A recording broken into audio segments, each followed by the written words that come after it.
யார் சொன்னா? அட யாரு சொன்னான்னு கேட்டா ஏன் சார் திரும்பி திரும்பி ஐயோ யாரு சொன்னான்னு தாங்க கேக்குறேன். இப்ப இருக்க நடிகர்கள் சாராயத்தை குடிச்சுவான், 4 பொண்ணுகளோட டான்ஸ் போடுவான், 100 பேர் அடிக்கிற மாதிரி ஷோ காட்டுவான். கூட்டணி தர்மத்துல தர்ம யுத்தம் நடத்தினவர் வருவாரா அப்படிங்கிற கேள்விக்கு செல்லூராஜ் அண்ணா கொடுத்த ரியாக்ஷன் அது என்னன்னு தெரியல, அது என்னன்னு தெரியல, அது என்னன்னு தெரியல. அதெல்லாம் பொதுச் செயலாளர் தான். வாக்குறுதி வாக்கியமா மாறுது, வாக்கியம் வாதமா மாறுது, வாதம் விவாதமா மாறுது. வெல்கம் டு பாலிடிக்ஸ் பேசுறாங்க.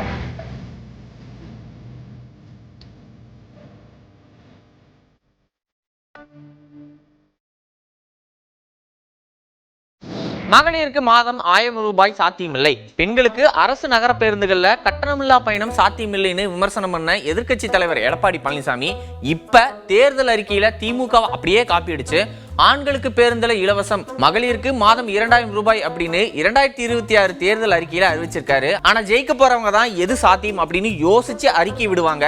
ஜெயிக்க போறதில்ல அப்படின்னு தெரிஞ்சு ஒருத்தர் என்ன வேணாலும் சொல்லலாம், அதை பத்தி கவலை இல்ல அப்படின்னு அமைச்சர் சேகர் பாபு சொல்றாரு. சட்டமன்ற தேர்தல் நெருங்கக்கூடிய நிலையில திமுகவுடைய தேர்தல் அறிக்கை அப்படியே காப்பி அடிச்சுன்றாங்க சொல்லி எடப்பாடி பழனிசாமி குற்றம் போட்டாங்க. 2000 ரூபாய் அனௌன்ஸ் பண்ணியிருக்காரு. குலக்கல்வி திட்டம், குலமகள் திட்டத்தின் சார்பா நீங்களே சொல்லிட்டீங்க. திமுக தேர்தல் அறிக்கையை ஒட்டி தான் அவர் பண்ணிக்கிட்டு இருக்காங்க. 1000 ரூபாய் சாத்தியமில்லைன்னு சொன்னவரு இன்னைக்கு 2000 ரூபாய் அந்த வீடியோ வைரலாக போயிட்டு இருக்கு. மக்கள் கூர்ந்து கவனித்துக் கொண்டிருக்கின்றார்கள். வெற்றி பெறுகிறவர்கள் தான் பொருளாதார நிலை பற்றி ஆராய்ந்து எவையெல்லாம் முடியும் என்று சீர்தூக்கி பார்த்து அறிக்கையாக தருவார்கள். வெற்றி பெறமாட்டோம் என்று நிச்சயித்த ஒருவர் எதை வேண்டுமானாலும் அறிவித்துக் கொண்டே இருக்கலாம். அதனால் அதை பற்றி நாங்கள் கவலைப்படவில்லை. எங்களுடைய பணி மக்கள் பணி. ஏற்கனவே இந்த 4.5 ஆண்டுகள் மக்களுக்கு செய்திருக்கின்ற அளப்பரியா மக்கள் பணியால் எங்கள் தாயுமானவர் தமிழக முதல்வர் மீண்டும் 2வது முறையாக ஆட்சிக்கட்டிலே அமர வைக்க மக்கள் தயாராக இருக்கின்றார்கள்.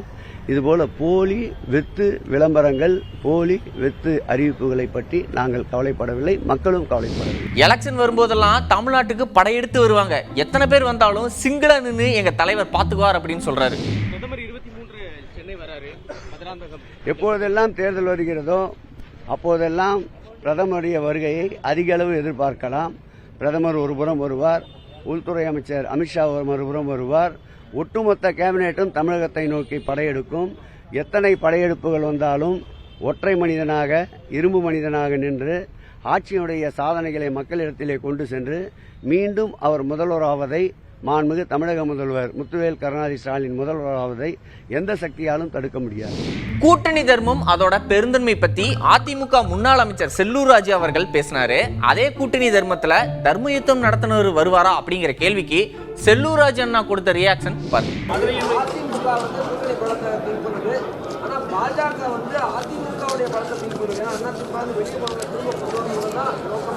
அவங்க கூட்டணி தம்பி நல்ல ஒரு கேள்வி. ஒரு கூட்டணி தர்மத்தில் அவங்க இருந்தவங்கள கூப்பிட்டு சேர்த்துக்கணும்னு நினைக்கிறது தப்பு ஒன்றும் இல்லையே. இது தவறா நீ எழுதக்கூடாது. எதுக்காக அதுக்காகலாம் கருதக்கூடாது. உங்களுடைய பெருந்தன்மையை காமிக்கிறாங்க.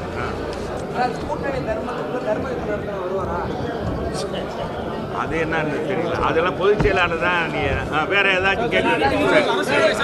திமுக பெண்களுக்கு பேருந்தில் இலவசம்னு விடும்போது விமர்சனம் பண்ணீங்களே, ஆண்களுக்கு பேருந்தில் இலவசம்னு உங்க தேர்தல் அறிக்கையில அறிவிச்சிருக்கீங்களே, இப்ப மட்டும் இது சாத்தியமா அப்படின்னு கேட்டிருக்காங்க.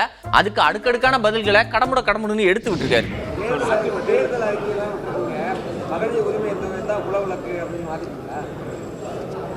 மகளிர் நாங்கள் ஏற்கனவே அறிவித்த 1500 ரூபாய் எங்கள் பொதுச் செயலாளர் கடந்த தேர்தலே அறிவிச்சிருந்தார். தேர்தல் அறிக்கையில் குறிப்பிட்டிருந்தார். நீங்கள் அதை புரிஞ்சிருக்கணும். இப்பொழுது 2000 உயர்த்தி கொடுத்துருக்கிறார். இதுதான் இன்றைக்கு இருக்க முதலமைச்சருக்கு, எங்கள் முதலமைச்சருக்கும் எங்களுடைய பொதுச் செயலாளர் புரட்சி தமிழருக்கும் உடைய அந்த வித்தியாசம் என்னன்னா, அந்த நல்ல குணம் என்னன்னா, 5 வருஷத்துக்கு முன்பாக பணத்துடைய மதிப்பிழப்பு எவ்வளவு, இன்னைக்கு பண மதிப்பிழப்பு எவ்வளவு, என்னன்னு 2000 ரூபா. இது ஒன்றும் புதிதாக யாரையும் காப்பி அடித்தில்லை. காப்பி அடித்து பழக்கப்பட்டவர்கள் யார் என்றால் திராவிட முன்னேற்ற கழகம். அவங்க எங்களை சுட்டி காட்ட, ஒரு விரல் எங்களை சுட்டி காட்டுறார் டிஆர்பி ராஜா, 4 விரல் எப்பா நம்ம தான்ப்பா தப்பு பண்ணியிருக்கோம், நம்ம அந்த 4 வருஷமா 4.5 வருஷமா தப்பு பண்ணிக்கிட்டு இருக்கோம் அப்படின்னு அவங்கள சுட்டி காட்டுறாங்க. அதனால அது ஒன்றும் இல்லை. அது ஒரு பெருசாக நீங்கள் ஒன்று பார்த்துக்கிட்டு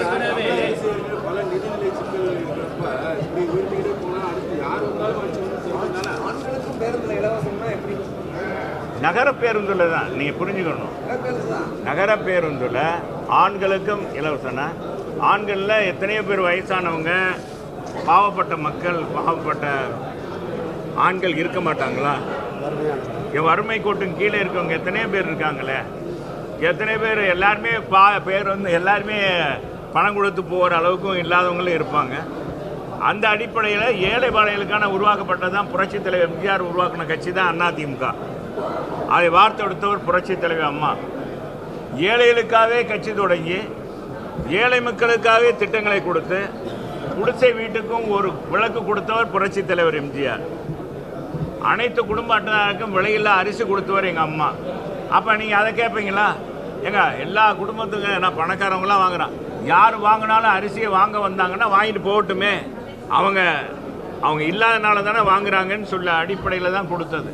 அதே அனைத்து குடும்ப அட்டைதாரருக்கும் விலையில்லா மிக்சி, கிரைண்டர், மின்விசிறி கொடுத்தோம். நீங்கள் அதெல்லாம் புரிஞ்சுக்குங்க. நாங்கள் கொடுக்குற திட்டங்களை பாகுபாடு பார்த்தில்ல, தகுதி பார்த்தல்ல, அனைவருக்குமான திட்டம் தான் இது. இந்த திட்டங்கள் அதன் அடிப்படையில் தான் இந்த தேர்தல் அறிக்கை. திமுக ஆட்சி காலத்துல எந்த அணைகளுமே கட்டல அப்படின்னு பெரிய பெரிய பொய்யா சொல்லுவாங்க. ஆனா உண்மையிலேயே எவ்வளவு அணைகள் கட்டப்பட்டிருக்கு தெரியுமா அப்படின்னு பட்டியலிட்டு இருக்காரு முதல்வர் மு க ஸ்டாலின் அவர்கள். பொதுவா சிலர் உண்மை தெரிந்தும் பலர் உண்மை தெரியாமையிலும் நம்முடைய கழக ஆட்சியில அணைகளை கட்டலன்னு ஒரு பெரிய பொய்ய சொல்லுவாங்க. ஆனா உண்மை நிலை என்ன? நம்முடைய முத்தமிழிலும் கரை கண்ட தலைவர் கலைஞர் அவர்கள் தமிழ்நாட்டினுடைய நீர்நிலைகளை காக்கக்கூடிய செயல்பாடுகளையும் நிறைய செஞ்சிருக்கிறார். 1967ஆம் ஆண்டு திராவிட முன்னேற்ற கழக ஆட்சிக்கு வந்ததிலிருந்து 2011 வரை நம்முடைய தமிழ்நாட்டில் 43 அணைகள் கட்டப்பட்டிருக்கு. அதை பட்டியலோடு பெயர்களோடு சொல்ல வேண்டும் என்று சொன்னால், உப்பாறு,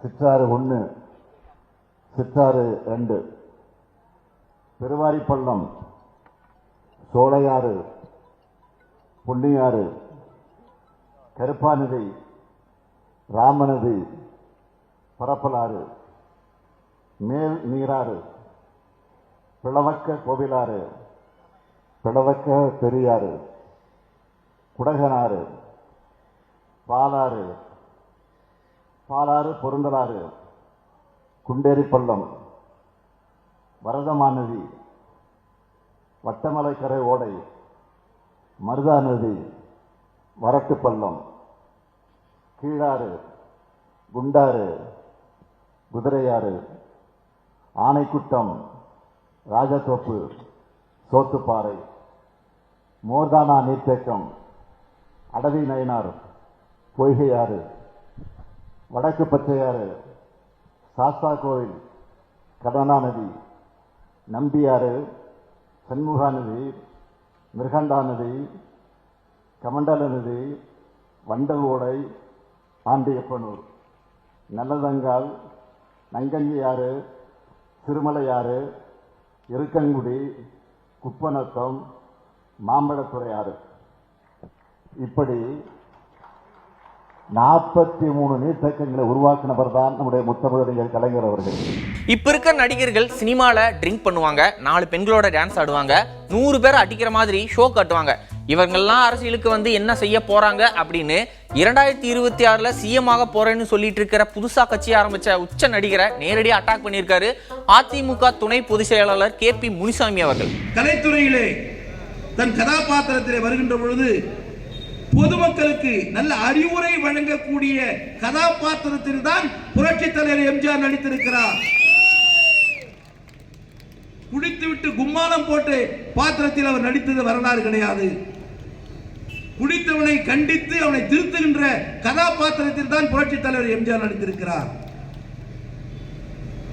அப்படி படத்திலேயும் நேர்மையானவர், படத்திலேயும் நல்லவர், படத்திலேயும் மனிதநேயமிக்க தலைவர், படத்திலேயும் தாய்ப்பாசம் கொண்ட தலைவர், படத்திலேயும் சகோதரி சகோதரர்களாக பார்க்கக்கூடிய தலைவர், இப்படி நடித்த காரணத்தினால் மக்களும் இவர் உண்மையானவர், நமக்காகவே இருக்கின்றவர், நமக்காகவே நடித்துக் கொண்டிருக்கின்றவர், நமக்காகவே பணத்தை சம்பாதித்து நமக்காகவே கொடுத்துக் கொண்டிருக்கின்றவர்.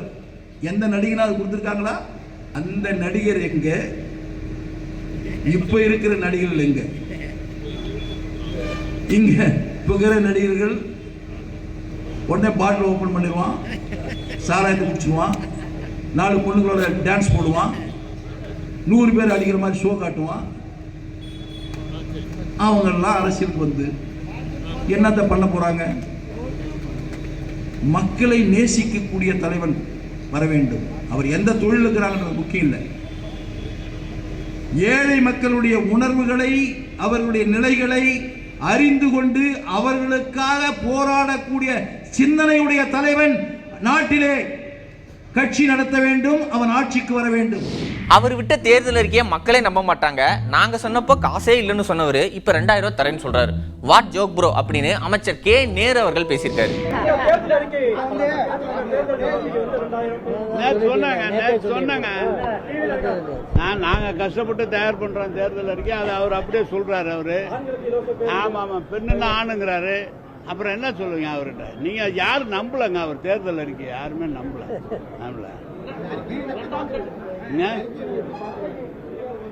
அது என்னங்க, நாங்க தான் ஜெயிப்போம். அதுல அவங்களதெல்லாம் ஏத்துக்க மாட்டாங்க மக்கள். சார் சொன்னதை 1000 ரூபாய் பணம் கொடுக்க முடியாதுன்னு சொன்னவர் அவரு. எங்க இருக்கு பணம் இருக்குன்னு சொன்னவர். இப்ப அவரு 2000 ரூபாய் கொடுக்குறாங்கிறாரு. இவருக்கு எப்ப கேட்டா நாங்க திறமையா ஆட்சி ஆள்வாங்கிறாரு. ஏற்கனவே 10 வருஷம் திறமையா ஆண்டதுதான் அப்படி இருக்குது. இவரு நாங்க 1000 ரூபாய் கொடுத்தவர் இப்ப 2000 ரூபாங்கிறாரு.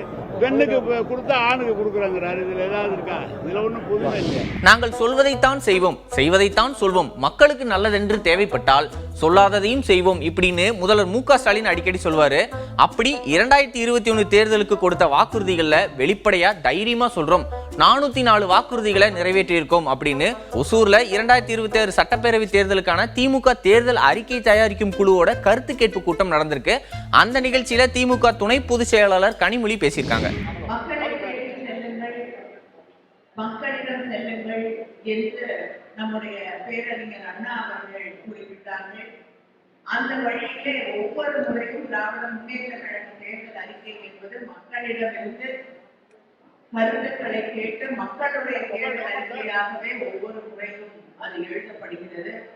தலைவர் கலைஞர் அவர்கள் எப்பொழுதும் சொல்லுவார்கள் பெருமையோடு, சொல்வதை செய்வோம், செய்வதைத்தான் சொல்வோம் என்று. அந்த வழியிலே இன்று நம்முடைய முதலமைச்சர் நம்ம தளபதி அவர்கள் தேர்தல் அறிக்கையிலே தந்திருக்கக்கூடிய 505 தேர்தல் வாக்குறுதிகளை 404 தேர்தல் வாக்குறுதிகளை நிறைவேற்றி தந்திருக்கக்கூடிய முதலமைச்சர் நம்முடைய முதலமைச்சர் அவர்கள்.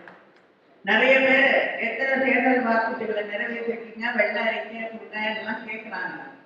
நாங்க வெளிப்படையாக தைரியமாக நாங்க கொடுத்திருக்க வாக்குறுதிகள்ல 404 வாக்குறுதிகளை நிறைவேற்றி இருக்கிறோம். மீதி இருக்கக்கூடிய 101 என்ன அப்படின்னு கேட்டீங்கன்னா உங்களுக்கு தெரியும்.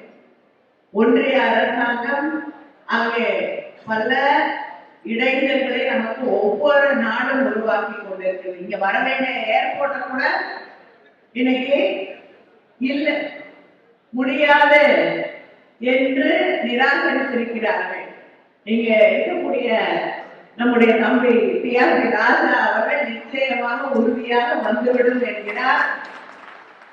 அது எதை நிறுத்தினாலும் அதை செய்து காட்டுவதுதான் திராவிட மாடல் ஆட்சி.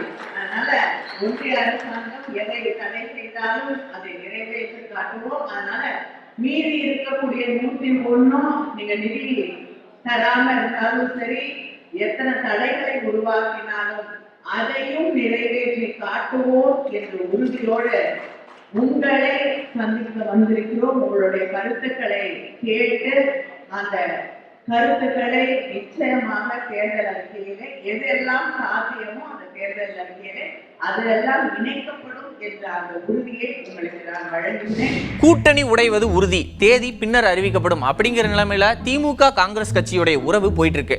அது மட்டும் இல்லாம தமிழக காங்கிரஸ் தலைமை மேலையும் உட்கட்சி நிர்வாகிகள் அதிருப்தியை வெளிப்படுத்திட்டு வராங்க. அந்த வகையில திருச்சி வேலுசாமி அவர்கள் திமுகவை மாறி சரமா கேள்வி கேட்டிருக்காரு. அதாவது சரமாரியா கேள்வி கேட்டிருக்காரு. மறுப்பு வந்து திமுக சொல்லிட்டாங்களே கூட்டணி யார் சொன்னா? யார் சொன்னா? அவங்க இல்லைன்னா பேச்சுவார்த்தை அட யாரு சொன்னான்னு கேட்டா ஏன் சார் திரும்பி திரும்பி திமுக தலைமையில இருந்து இப்ப நீங்க யாரு சொன்னாலும் ஐயோ யாரு சொன்னான்னு தாங்க கேக்குறேன். அவர் தான். ஓ, திமுக தலைவர் அவர் போட்டாங்களா? ஏங்க நாங்க சொன்னா தப்புங்கிறீங்க, அவருக்கு இப்ப எனக்கு என்ன வித்தியாசம் சொல்லுங்க? காங்கிரஸ்ல காங்கிரஸ் தலைவர் தான் சொல்லணும் அப்படிங்கிறீங்க, ஆனா திமுக தலைவர் தானே சொல்லணும். தலைமை சொல்லி தானே அவர் பேசியிருப்பாரு. என்னது? ஓ, நீங்களா கற்பனையில இருக்கீங்க. உங்களுக்கு பெரியசாமி எவ்வளவு நாளா தெரியும்? உங்களுக்கு முன்னாலே எனக்கு தெரியும். அதனால கற்பனையில் பேசினா பேசிக்கிட்டு இருக்கலாம், ஒன்றும் இல்லை. நாம் சீரியஸா பேசிட்டு இருக்கிறோம். நான் என்ன சொல்றேன், அந்த கட்சியுடைய தலைவர் சொன்னால்தான் பதில் சொன்னா இந்த கட்சிக்கு தலைவர் சொல்லணும்னா அந்த கட்சியில் இருக்க பெரியசாமி சொல்வதை எப்படி எடுத்துக்குவீங்க? அதுதான் என்னுடைய கருத்து. ஒரு தலைவர் நாளைக்கு கூட சொல்லட்டும், இன்னும் சொல்லியே. சரி, நான் உங்களை பார்த்து கேட்கிறேன். அதுல இன்னொன்னு சொல்றாங்க, அந்த கட்சியில் இருக்கவங்க தமிழ்நாட்டில் கூட்டணி ஆட்சிக்கிற பேச்சுக்கு இடம் இல்ல, தமிழ்நாட்டு மக்கள் ஏத்துக்கொள்ள மாட்டாங்களாம். அட பாவிகளா, இந்தியாவிலேயே முதல்ல ஒரு கூட்டணி ஆட்சியே தமிழ்நாட்டில் தான் வந்துச்சு. இது இந்த பாலபாடம் கூட தெரியாம இந்த பெரிய கட்சியோட மேதாவிகள் தலைவர்களா இருக்காங்க. 52 முதல் தேர்தல் சுதந்திர இந்தியாவில், அது இந்தியாவிலே ஒரு மாநிலத்தில் காங்கிரஸ் பெருவெற்றி அடையாத, பெரும்பான்மை இல்லாத ஒரு வெற்றி வந்தது தமிழ்நாட்டில் தான். தனி கட்சி ஆட்சி வர முடியல. என்ன செய்யறது தெரியல. ஏன்னா அதுக்கு முன்னால இந்த கூட்டணி எல்லாம் பழக்கம் இல்லை நாட்டில். அப்ப தமிழ்நாடு காங்கிரஸ் கட்சியுடைய தலைவர் காமராஜர் உள்கட்சியில் மாற்று கருத்தாக இருந்தாலும் கூட ராஜாஜனை போய் எப்படியாவது இதை செய்யணுமே என்றார். அன்றைக்கே இந்தியாவில் கேரளாவுக்கு முன்னாலே, பெங்காலுக்கு முன்னாலேயே தமிழ்நாட்டில் தான் கம்யூனிஸ்ட் ஆட்சி வந்துருமோ அப்படிங்கிற நிலைமை இருந்த காலம். அதை தவிர்ப்பதற்காக அன்றைக்கு மாணிக்கவேலு நாயக்கரோடு அவர் வச்சிருந்த ஒரு கட்சியில 6 எம்எல்ஏ, ராமசாமி படையாச்சர் உழைப்பாளர் கட்சி, அவருக்கு 18 எம்எல்ஏ, அவங்க 2 பேரையும் கூப்பிட்டு கூட்டணியில சேர்த்து அவர்களையும் மந்திரியாக்கி கூட்டணி அமைச்சரவை என்கின்ற ஒரு புதிய பார்வையே இந்தியாவிலே இந்த தமிழ்நாட்டில் தான் வந்துச்சு அப்படிங்கிறது கூட தெரியாம பேசுற அந்த கட்சி, அந்த தலைவர்கள் பெரிய அறிவாளிகள் நீங்க நினைச்சுக்கிட்டா நான் என்ன. இன்னைக்கு மாதிரியே நாளைக்கும் யாரெல்லாம் அரசியல் பேசுறாங்க அப்படிங்கறத நாளைக்கு எபிசோட்ல பார்க்கலாம். அதுவரை நன்றி, வணக்கம்.